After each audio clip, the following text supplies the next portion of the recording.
कि हुँ, basically light metre होता क्या है और लाइट मीटर को किस प्रकार से अंडरस्टैंड करते हैं। तो हुँ, आप मुझे बताइएगा कि आपको ये बताया था ना मैंने कि जो भी लाइट आपके कैमरा में कैप्चर होती है, सो बेसिकली हुँ, वो लाइट जो कैप्चर होती है वो रिफ्लेक्टेड लाइट होती है। जैसे अभी वहाँ पे हुँ, लाइट है, टॉप लाइट है, वो हुँ, लाइट जब मेरे चेहरे पे पड़ रहा है तो वाया वाया आ रहा है। तो वैसे ही करेक्ट। 2 प्रकार से लाइट आपका कैमरा के अंदर रिकॉर्ड होता है। पहला, कि जो लाइट आपके सब्जेक्ट के ऊपर पड़ रहा है डायरेक्टली, उसको हुँ, कहेंगे इंसिडेंट लाइट, ठीक है? हुँ, जो लाइट सब्जेक्ट के ऊपर डायरेक्टली फॉलो पड़ता है, उसको क्या कहोगे आप? हुँ, इंसिडेंट लाइट। एंड हुँ, जो सब्जेक्ट के ऊपर पड़ने के बाद ट्रांसफ़र होके कैमरा के अंदर जो रिफ्लेक्ट होके कैप्चर होता है, उसको कहेंगे हुँ, रिफ्लेक्टिव लाइट। 2 ठीक है। अलग-अलग है। इंसिडेंट लाइट हुँ, अलग, रिफ्लेक्टिव लाइट अलग। अब इंसिडेंट हुँ, लाइट को आपके कैमरा के अंदर जो एक एक्सपोज़र मीटर दिया होता है, वो एक्सपोज़र हुँ, मीटर क्या दिखाता है आपको? कि आपका इमेज ब्राइट होने वाला है या कम होने वाला है, करेक्ट? आपका ठीक जो है। इमेज है, उस इमेज के अंदर हुँ, जब आप एक्सपोज़र मीटर पे चेक करते हो, तो आपको वो हुँ, लाइन प्लस के साइड में दिखाई देती है या माइनस के साइड में दिखाई देती है, करेक्ट ना? ओके। अभी कैमरा आपके पास है कोई अभी या आपके पास नहीं है? कैमरा नहीं है अभी मेरे पास कोई, कोई दिक्कत मैंने नहीं है। आपको बोला फ़ोन था आपका लेना फ़ोन है। था ना आपके पास, आई थिंक ज़ेड फ़ोल्ड हाँ वगैरह जी, फ़ोन है फ़ोन ना? है। करेक्ट। जी। तो फ़ोन में जब आप हुँ, वहाँ पे कोई सब्जेक्ट के ऊपर वो फ़ोकस लॉक करते हो, तो बाजू में एक आइकॉन होता है जिसमें आप एक्सपोज़र आता है, उसको ऊपर-नीचे करते हो तो इमेज ब्राइट होती है और डार्क होती है, करेक्ट? फ़ोन ठीक है। में अगर आप कोई सब्जेक्ट को शूट कर रहे हो, तो जो हुँ, फ़ोकस लॉक करने के बाद बाजू में आप टैप अगर करोगे एंड ऊपर के साइड में हाँ जी। जाओगे, तो आपका एक्सपोज़र जो है वो बढ़ता है, करेक्ट? हुँ, एंड अगर नीचे ठीक करोगे तो एक्सपोज़र माइनस होता है। अब कैमरा के ठीक है। अंदर अब एक्सपोज़र हुँ, मीटर जो है बेसिकली इस प्रकार से दिखाई देता है। ये पर्टिकुलर कोई भी कैमरा अगर आप लोगे जिसमें ऐसा यूज़र इंटरफ़ेस रहेगा, जिससे मैनुअल के लिए एम लिखा होगा, 1/160 हुँ, that is the shutter speed, f2.8 जो है उसको कहेंगे अपर्चर। यहाँ पर जो आपको चीज़ें दिखाई दे रही है, इसको कहेंगे आपका एक्सपोज़र मीटर। ये वाला जो है, इसको कहेंगे एक्सपोज़र मीटर। एक्सपोज़र मीटर जो है यहाँ पे प्लस के साइड में और माइनस के साइड में 2 अलग-अलग आइकॉन होते हैं। प्लस के हुँ, साइड में अगर जा रहा है व्हिच मीन्स कि आपकी इमेज ओवर ब्राइट हो रही है। जितनी आपकी इमेज के अंदर लाइट की ज़रूरत है, उससे ज़्यादा लाइट आपकी आ रही है। और अगर माइनस के साइड में शो हो रहा है, व्हिच मीन्स कि जितनी ज़रूरत है, उससे कम लाइट आपके कैमरा में रिकॉर्ड हो रही है, तो वो माइनस के साइड में शो करेगा। अब ये जो ठीक है। मीटर है बेसिकली फिर यहाँ पर अगर आप एल देखते हो, व्हिच मीन्स कि आपका जो इमेज क्वालिटी है, वो अपने जेपीईजी हुँ, फॉर्मेट पे रखा हुआ है, लार्ज फॉर्मेट पे। जेपीईजी पे लार्ज क्वालिटी का साइज़ है। यहाँ पर आपके ठीक। 2 कार्ड्स हैं, तो इसमें से आप सेकंड कार्ड के ऊपर डेटा है, रिकॉर्ड हो रहा है।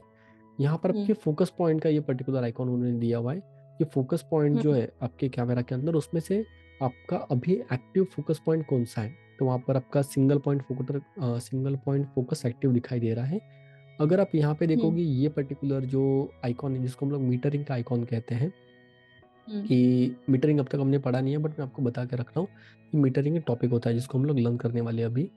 एसडी जो है हुँ, ये आपका पिक्चर स्टाइल है कि आपका बेसिकली नॉर्मल स्टैंडर्ड जो है स्टैंडर्ड डेफिनेशन वाला वो आई थिंक एसडी का है। मुझे एग्जैक्टली याद नहीं आ रहा है एसडी क्या होता है, लेकिन आपका पिक्चर हुँ, स्टाइल का शायद ये आइकॉन है जहाँ पर आप नॉर्मल स्टैंडर्ड रखते हो।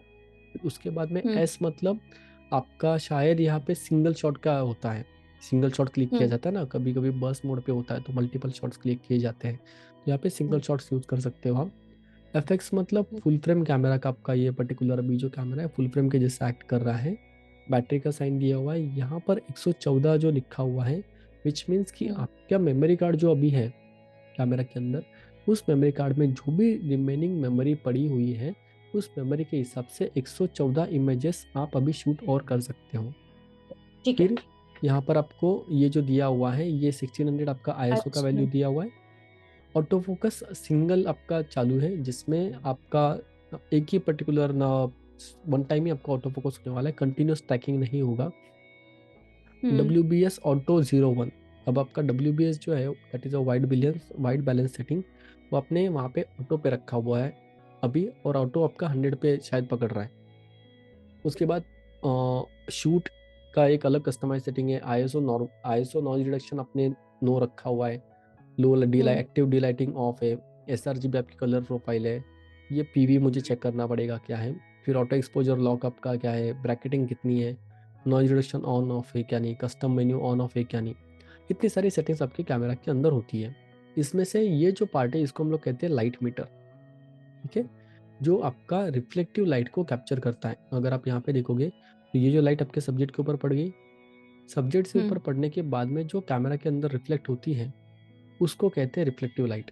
और वो जो रिफ्लेक्टिव लाइट है उसी को रीडिंग लेकर कैमरा जो है वो आपको ये बताता है कि आपका इमेज अभी प्लस पे जाने वाला है या माइनस में जाने वाला है। ठीक है। करेक्ट। तो ये हो गया रिफ्लेक्टिव लाइट मीटर। अब जब मैं स्टूडियो में काम कर रहा हूँ उस वक्त अगर आप देखोगे यहाँ पे कि मेरा जो लाइट मीटर है ये वाला, लाइट मीटर जो अगर मैं देखता हूँ तो यहाँ पर मुझे रीडिंग लेनी है, तो मैं इस प्रकार से रीडिंग ले सकता हूँ। तो बेसिकली अगर मुझे इंसिडेंट लाइट को कैप्चर करना है कि एग्जैक्टली जो मैंने फ्लैश लाइट लगाया हुआ है मेरे स्टूडियो में, वो फ्लैश लाइट कितने बेसिकली कितने इंटेंसिटी का लगाया हुआ है और उसके हिसाब से मुझे एक्सपोजर कितना मिलने वाला है। तो इसमें कैसे होता है कि there are two categories of light meters, incident and reflective. Incident light meter reads the amount of light falling on the subject, जो सब्जेक्ट है उसके अंदर, and handheld light meter offers photographers a greater precision and creative control over their images. Using a handheld meter allows you to create a well-exposed images even after complex lighting situation that can trick built-in camera meter. तो built-in camera meter है वो कई बार सही तरीके से काम नहीं कर पाता बिकॉज मल्टीपल अगर लाइट्स रहेंगे तो। लेकिन अगेन इसमें अगर हम लोग नॉर्मल ये वाला यूज़ करते हैं तो इसमें एक्यूरेट मिलता है। Subjects reflectivity is not taken into an account. मान के चलिए कि अगर व्हाइट कलर का किसी ने शर्ट पहना हुआ है तो लाइट ज़्यादा रिफ्लेक्ट होगा, अगर मेरा जैसा भी ये शर्ट पहना हुआ तो लाइट ऑब्जर्व कर लेगा, ज़्यादा रिफ्लेक्ट नहीं करेगा। तो वो भी डिपेंड करता है कि आपका जो सब्जेक्ट है उससे जो लाइट रिफ्लेक्ट होने वाला है उसकी रिफ्लेक्टिविटी कितनी है। करेक्ट। ठीक है। अब ये इसको काम कैसे करते हैं मैं आपको सिर्फ बता के रखता हूँ अभी। फॉर एग्जाम्पल अब यहाँ पर अगर आप देखोगे तो ISO 100 लिखा हुआ है, 30 आपका शटर स्पीड है एंड अपर्चर लिखा हुआ है। तो आप इसको सेट कर सकते हो, जैसे यहाँ से अपने ISO सेट कर दिया, करेक्ट, वहाँ पे शटर स्पीड आप टी करके सेट कर सकते हो एंड उसके बाद में अपनी जो भी लाइटिंग रखी होगी उस लाइटिंग के हिसाब से आपका जो सब्जेक्ट है उस सब्जेक्ट को आप चेक कर पाओगे कि कितना अपर्चर मिलेगा। तो वो आप दो में दो रीडिंग देने के बाद तीसरा रीडिंग कैमरा खुद ब खुद दे देता है। करेक्ट। ठीक है।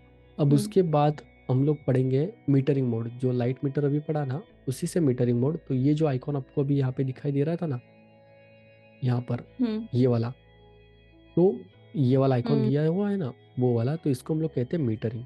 तो मीटरिंग मोड्स की अगर मैं बात करूँ इसमें 3 आते हैं, evaluative, centre weighted and spot.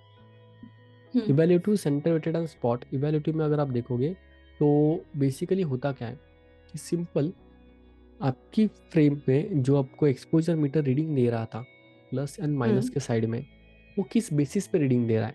जैसे अगर मैं गाड़ी चला रहा हूँ तो डेफिनेटली मुझे डैशबोर्ड पे बहुत सारे अलग अलग पैरामीटर्स दिखते हैं कि स्पीड कितना है, फ्यूल कितना है, RPM कितना है, लेकिन किस बेसिस पे वो कैलकुलेशन मुझे दिखाई देता है वो बेसिस को यहाँ पे मीटरिंग कहा गया है।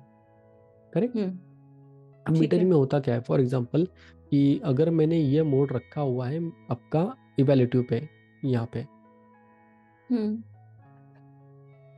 Okay, evaluative that is Nikon में मैट्रिक्स कोड यूज करते हैं और कई बार सोनी, पैनासोनिक से दूसरे कैमरा जो उसमें मल्टी मीटरिंग भी कहा जाता है। नाम सबका अलग अलग है बट काम सबका एक है। जहाँ पर आपको ऐसा वाला अगर आइकॉन दिखाई दे रहा है जिसमें 5 अलग अलग खाने हैं तो उसको हम लोग कंसिडर करेंगे। अब आप ये मेरे लिए रीड कीजिए। Matrix metering, Nikon has an evaluative metering. Canon अच्छा, के is लिए। known as metering, जो Canon में रहेगा. हम्म, Camera measures the light intensity in several points or zones in the scene and then combines the results to find the setting for the best exposure. Many manufacturers keep their exact calculation methods confidential as proprietary information. Several factors are taken into consideration, including AF point, distance to subject, areas in or out of focus, colors, use of the scene, and backlighting. Nikon, for example, also compares image data to database of thousands of pictures for exposure calculate. Correct. So basically इसमें क्या होगा कि इसमें camera जो है वो entire frame को 5 अलग अलग पार्ट में डिवाइड कर देगा। जोन हम्म 1, जोन 2, जोन 3, जोन 4, जोन 5। अब वो हम्म इंडिविजुअल एक पार्ट में, एक जोन में कितना लाइट पड़ रहा है उसकी रीडिंग लेगा, उसको एनालिसिस करेगा। एंड वहाँ पे अगर मुझे जीरो एक्सपोजर पे क्लिक करना है तो मुझे अपर्चर हम्म कितना रखना पड़ना चाहिए, वो रीडिंग कैलकुलेट हम्म करेगा।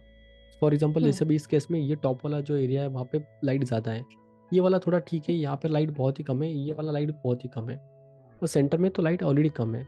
तो अगर मैं यहाँ राइट पे लिखता हूँ कि कैमरा जो है बेसिकली 5 अलग अलग पार्ट में डिवाइड कर रहा है, तो एक जगह पे उसको मिला F8, दूसरे पे मिला 5.6, तीसरे पे मिला 2.8, चौथे पे मिला 2.8, पांचवे पे मिला F4। 5 अलग अलग हम्म जोन का रीडिंग लेने के बाद वो क्या करेगा, सबका एवरेज निकालेगा। रिजल्ट मिलेगा हाँ एग्जैक्टली जो जितने भी एवरेज है वो एवरेज निकालेगा। एवरेज निकालने के हम्म बाद उसको एक रीडिंग मिली, फॉर एग्जांपल 4.64। हम्म तो अगर उसको देखते हैं इज इक्वल टू F4 की रीडिंग चाहिए, कि F4 मेरा अपर्चर वैल्यू होना चाहिए जो मैंने वहाँ पे अभी जो फिलहाल सेटिंग रखी है उसके हिसाब से, एंड तब मैं कर रहा हूँ तो मुझे प्रॉपर वैल्यू मिलेगा। लेकिन अगर मैंने मान के चले F8 रखा हुआ है, चाहिए F4, मैंने रखा हुआ है F8, तो कैमरा मुझे हम्म अंडर एक्सपोज इमेज दिखाई देगा, करेक्ट? ठीक है जिसमें कैमरा अभी F4 की जरूरत है ना, F4 में एक सर्टेन अमाउंट ऑफ लाइट की जरूरत है, आपने रखा हम्म हुआ है F8, तो ठीक है विच मीन्स कैमरा आपको अंडर एक्सपोज दिखा रहा है। अगर आपकी ज़रूरत आती है F4 की, आपने रखा है 2.8, तो मैक्सिमम लाइट आ रहा है ना कैमरा के अंदर, तो फिर आपको वो ओवर एक्सपोज दिखाई देगा वैसे।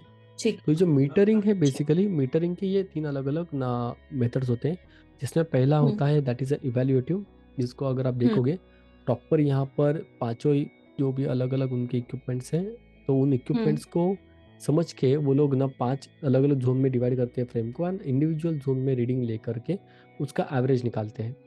एवरेज निकलने के बाद में जो भी आपका उनका एवरेज मिलेगा, और आपने जो अपर्चर सेट करके रखा हुआ है उसको एनालिसिस हम्म करेगा, and then it will give you an indication कि आपका इमेज ब्राइट हो रहा है या फिर डार्क हो रहा है। हम्म करेक्ट, यहाँ तक समझ आ गया? अब आ गया सेकंड होता है आपका centre weighted metering. Centre weighted क्या है, हम्म जरा एक बार रीड कीजिए मेरे लिए आप। In this system, the meter concentrates on the central 60 to 80% of the scene, well suited for photographs with subjects or objects of interest in the central part of the image. Correct, Hmm. Which means अगर मैं बात करता हूँ centre weighted की, तो इसमें भी same Hmm. Method calculate करेगा वो, लेकिन Hmm. 50 to 80% एरिया जो है वो सेंटर वाला कैप्चर करेगा, 40 to 20% एरिया जो है वो बाहर वाला कैप्चर करेगा। Hmm. सेंटर पे ज़्यादा फोकस है बिकॉज सेंटर वेटेड है ना, तो सेंटर पे ज़्यादा फोकस है। बाकी जो है वो आपका थोड़ा कम फोकस रखा हुआ है उन्होंने, तो आपका 40 to 60% बीच वाला एरिया, एंड बाकी वाला Hmm. जो बचा हुआ है वो 20% का या 40% Hmm. बीच में, जो आप कैमरा के अलग पार्ट के जो एरिया है फ्रेम में, उसको वो एनालिसिस करेगा। करेक्ट। अच्छा इसमें इज इट पॉसिबल कि एक कैमरा में आप ये तरीके चेंज कर पाओ कि उसमें ये सेटिंग होती है एक्टिवेटेड ना। क्या है यस यस, कैमरा में आपका ऑप्शन होता है कि ये तीनों अलग अलग मेथड्स में से आप कौन सा चूज करोगे। तो अच्छा बेसिकली मतलब कैनन में किसी भी कैमरा में स्पेसिफिक एक ये नहीं होगी ये तीन मोड्स हैं ये तीन, हाँ, मोड्स है, करेक्ट। मतलब चेंज तीन यू मोड कैन में से, switch between them basically yes yes, तो आपको यही है कि आपने अच्छा अगर मीटरिंग मोड गलत रखा हुआ है तो हम्म डेफिनेटली जो कैमरा आपको रीडिंग दे रहा है वो उसी प्रकार से देगा। फॉर एग्जांपल अभी मैं शूट कर रहा हूँ अगेंस्ट द लाइट, लाइट अगर पीछे है मेरा एंड मैं सामने की तरफ हूँ लाइट के ऑपोजिट साइड में, और आप सामने खड़े हम्म हो, अब हम्म आप मुझे बताइएगा कि आपको मेरा चेहरा डार्क दिखाई देने वाला है, राइट? हम्म क्योंकि लाइट पीछे है। तो उस वक्त या आपको इवेल्यूटिव मोड की जरूरत नहीं लगेगी, उस वक्त आपको सेंटर वेटेड की जरूरत की मोड नहीं लगेगी, उस वक्त आपको हम्म लगेगा स्पॉट। बिकॉज होता क्या हम्म है कि स्पॉट की अगर मैं बात करता हूँ, ये वाला हम्म सेंटर वेटेड रख दिया, स्पॉट की जो बात करता हूँ तो स्पॉट मीटरिंग में कैमरा जो है वो सिंपल 1 to 5% जो छोटा सा एरिया है एंटायर फ्रेम के सेंटर में, वहां पर कितना लाइट पड़ रहा है उसी को अंडरस्टैंड करेगा, उसके ओके बियॉन्ड वो कुछ नहीं करने वाला है। So camera will measure only very small area of a light of a scene, that is 1 to 5% of the entire area, and it is right commonly use in shooting very high contrast images. Correct. Hmm for example hmm backlight situation जो अभी मैंने बताया कि rising sun behind from the person whose face will be much darker and the hmm actual bright bright halo allow around the body and hairline. Then spot metering allows camera to measure the light light reflected from the person's face and expose it capturely sorry properly. तो मेरे understand ठीक है। करेगा वो मेरे चेहरे को, and then वो रीडिंग करेगा, तो मैं क्लियर दिखाई दे दूंगा। बैकग्राउंड में भी थोड़ा डार्क हो सकता है। करेक्ट। ठीक है। तो 3 हमने पढ़े, कौन कौन से? पहला आपका देखा evaluative, valuative, second spot and centre वाला जो weighted. Centre weighted. Correct. True mode में अगर आप देखोगे तो मेरे पास अभी ऑप्शन है नीचे लेंस का ऑप्शन है, दैट इज लेंस। मेरे पास नीचे ऑप्शन है wide, ultra wide and macro. मैं अभी वाइड पे हूँ, अगर अल्ट्रा वाइड पे जाता हूँ तो मेरा अल्ट्रा वाइड लेंस चालू हो गया काम करने के लिए। करेक्ट, ये वाला। अगर मैं वाइड क्लिक करता हूँ तो मेरा नॉर्मल वाइड लेंस चालू हो गया। और हम्म। मैक्रो अगर क्लिक करता हूँ तो मैक्रो पे लेंस पास में आ जाएगा, बट मैं फोकस नहीं कर पाऊंगा, बिकॉज मैक्रो पे हम्म। मुझे बहुत ही छोटा सब्जेक्ट जो है वो उसको क्लिक करने की ज़रूरत पड़ेगी। करेक्ट। और ऊपर ओके। आपको ये मीटरिंग मोड दिखाई दे रहे, ये वाले। तो मैं यहाँ ये पे लिख मेरे रहा वाले फोन में नहीं है, आई थिंक सैमसंग में नहीं है, एप्पल में होगा शायद। हूँ, एप्पल में चेक करना पड़ेगा एप्पल में है क्या नहीं। आपके पास बिकॉज क्या है मोड मेरे में? पास तो मुझे ये सब दिख रहा है। के देखिए अभी मुझे अगर दिख आप रहा यहाँ है पे प्रो, जाओगे ना, pro video, single take, night food, panorama, super slomo, slow motion, hyperlapse, portrait video, director's view. Metering mode वगैरह कुछ नहीं आ रहा है मुझे। हम कोई दिक्कत नहीं, तो एक काम करते हैं हम लोग, मीटरिंग मोड नहीं आ रहा है ना, तो ऐसा कुछ देखेंगे कि जो हम्म। आपके पैरामीटर्स है, उस पैरामीटर्स को अंडरस्टैंड करके अगर कोई एप्लीकेशन लेना पड़ता है हमको थर्ड पार्टी, तो वो भी ट्राई हम्म। करेंगे। अभी सिर्फ आप यहाँ पे ओके। देख लीजिएगा कि कैसे दिखाई देता है। फॉर एग्जांपल ये जो पहला वाला मोड है that is called as a centre weighted, ये वाला। हम्म। देन बीच वाला जो हम्म। है वो फ्रेम एवरेज, इसमें फ्रेम एवरेज हम्म। यूज़ किया हुआ है। हम लोग अभी जो पढ़ रहे थे वो आपका इवेल्युएटिव या मैट्रिक्स पढ़ रहे थे। और तीसरा वाला हम्म। जो है दैट इज स्पॉट। तो वो अगर मैं स्पॉट पे क्लिक करूंगा, तो फॉर एग्जांपल अगर ये लाइट है मेरा, उस लाइट को मैं अगर शूट करने की कोशिश करता हूँ, हम्म। तो मेरा बाकी का बैकग्राउंड जो पूरा का पूरा डार्क हो जाएगा, सिर्फ लाइट मेरा प्रॉपर फोकस में आएगा। और बाकी अगर मैं क्लिक करता हूँ तो सब कुछ ये वो दिखाई दे रहा है, क्लियर दिखाई दे रहा है। बेसिकली इन तीनों मोड्स में से आपको यूज़ करना पड़ता है। ठीक है। ठीक है। हम लोग ट्राई करेंगे आपका जो ये चीज़ है मोबाइल फ़ोन का, वो देखेंगे हम लोग कि क्या हाँ। कर सकते हैं। सो मीटरिंग मोड का समझ में आ गया कि आपको मीटरिंग मोड जो है इवेल्युएटिव कब रखना हम्म। है, सेंटर वेटेड कब रखना है, और स्पॉट। बेसिकली जी। इवेल्युएटिव तब रखना है जब आपके इमेज के अंदर सब कुछ आपको क्लियर दिखाना है, और साइमल्टेनियसली एवरेज फ्रेम चाहिए आपको, ग्रुप तो आप रखोगे फोटोग्राफ्स या मैट्रिक्स। फिर लैंडस्केप्स। यस, मैक्सिमम केसेस में आपका जो मीटरिंग मोड है वो आपका रहेगा इवेल्युएटिव, मैक्सिमम केसेस में। ठीक है। बहुत कम ऐसे केसेस होंगे जिसमें आपको इवेल्युएटिव नहीं, आपको सेंटर वेटेड या आपका स्पॉट रखने की ज़रूरत पड़ेगी। जैसे अगर मैं बात हम्म। करता हूँ यहाँ पे मैट्रिक्स इवेल्युएटिव सेंटर वेटेड की, तो सेंटर वेटेड में आप देख पाओगे कि in this system the camera meter concentrate on the centre 60 to 80% of the screen. तो जहाँ पर आपके फ्रेम के अंदर सेंटर में लाइट है, एंड यू हम्म। वांट कि सेंटर में जो लाइट ज़्यादा आपका कैप्चर हो रहा है उसी के अंदर आपको कैप्चर करना है, then you can use a hmm. Centre weighted. या। थर्ड वाला जो है स्पॉट मीटरिंग। स्पॉट मीटरिंग में अगर आप देखोगे, कैमरा विल मेजर ओनली वो very small area of a scene, that is 1 to 5% of the area. It is commonly hmm. Use to shoot very high contrast images. For example a backlit situation, a rising sun may be behind a person whose face will be much darker than the bright halo around the body and hairline. Spot metering allows hmm. the camera to measure the light reflected from the person's face and expose it properly. तो अगर हम्म। मेरे backlight में situation रहेगा, तो आप मेरा जो particular चेहरा है उस पर कितना लाइट पड़ रहा है, कैमरा उसको हम्म। अंडरस्टैंड करेगा एंड आपको इमेज का रीडिंग देगा। तो उसको अगर आप बैलेंस करोगे तो मैं प्रॉपर दिखाई दे दूंगा। बैकग्राउंड में भी शायद ओवर एक्सपोज हो सकता है, बैकग्राउंड ओवर ट्रैक हो सकता है, depending upon the situation. Another example of use of spot metering is photographing the moon. Other metering methods will increase the overall exposure in attempt to lighten the dark sky area. अब अगर moon का shot मुझे लेना है तो मुझे क्या चाहिए, आसमान पूरा काला चाहिए एंड मून जो प्रॉपर सर्कल में गोल दिखना चाहिए। लेकिन हम्म। बिकॉज ऑफ इवेल्युएटिव या सेंटर वेटेड क्या हो सकता है कि मून तो दिखाई देगा ओवर ब्राइट, लेकिन जो आसमान है वो भी मुझे थोड़ा थोड़ा ब्राइट दिखना चालू हो सकता है।